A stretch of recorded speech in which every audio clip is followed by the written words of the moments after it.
عقلاً وہ اتنی اسٹرانگ ہوتی ہے کہ مرد ان کے اوپر زیادہ ذمہ داریاں ڈالتے ہیں کہ جی ہماری والدہ یا ہماری سسٹر یا ہماری بیٹی یا ہماری مسز بہت ذہین ہے، اس لیے ہم نے یہ اس پہ ڈالا۔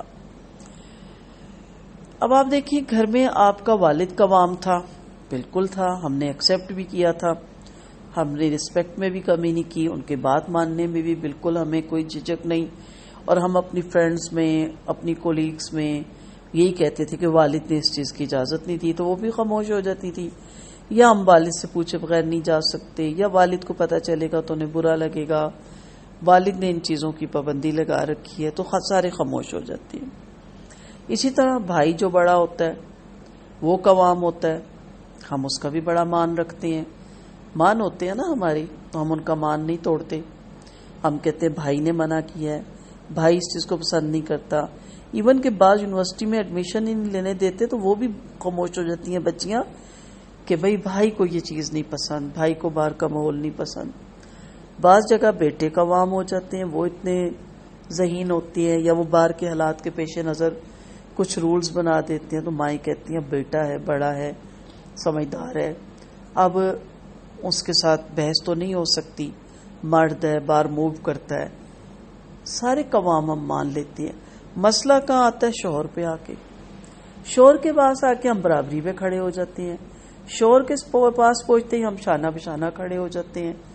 باپ کے تو شانہ بشانہ ہم نہیں کھڑے ہوتے، بھائی کے تو نہیں کھڑے ہوتے، بیٹے کے تو نہیں کھڑے ہوتے، باپ کے ساتھ ہم باہر نکلتے ہیں تو بڑے محفوظ سمجھتے ہیں کہ وہ ہمارا قوام ہے، وہ ہمارا محافظ ہے، کوئی ادھر دیکھتا بھی نہیں والد کے ساتھ بچی جا رہی ہو یا بھائی کے ساتھ جا رہی ہو یا خاتون اپنے بیٹے کے ساتھ جا رہی ہو، کوئی ادھر دیکھتا بھی نہیں۔ شوہر کے ساتھ جائیں تو ہم کہتے ہیں ہماری شان اونچی ہو، ہم اس کے پیچھے کیوں چلیں، ہم اس کی بات کیوں مانیں۔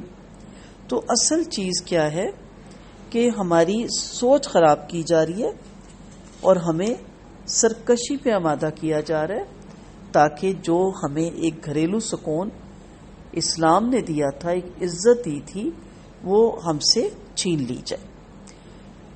اور یہاں پہ آپ کو بتا بھی دیا گیا کہ بما فضل اللہ بعضهم علی بعض، یعنی مرد عقل میں، علم میں، فہم میں، حسن تدبیر میں، قوت نظر میں، قوت عالیہ میں، ان تمام چیزوں میں، اسی طرح امامت میں، خلافت میں، جہاد میں، جمعہ پڑھنے میں، عیدین میں، اذان میں، خطبہ میں، جماعت کرانے میں، میراث میں، نکاح کی ملکیت، تعداد ازواج میں، طلاق کا اختیار، ہر چیز میں، نماز روزے میں اس کا نقصان نہیں ہوتا، حیض اور نفاس اور ولادت اولاد سے محفوظ رہنا، یہ سب جو ہے وہ مردوں کو اللہ نے عنایت کی۔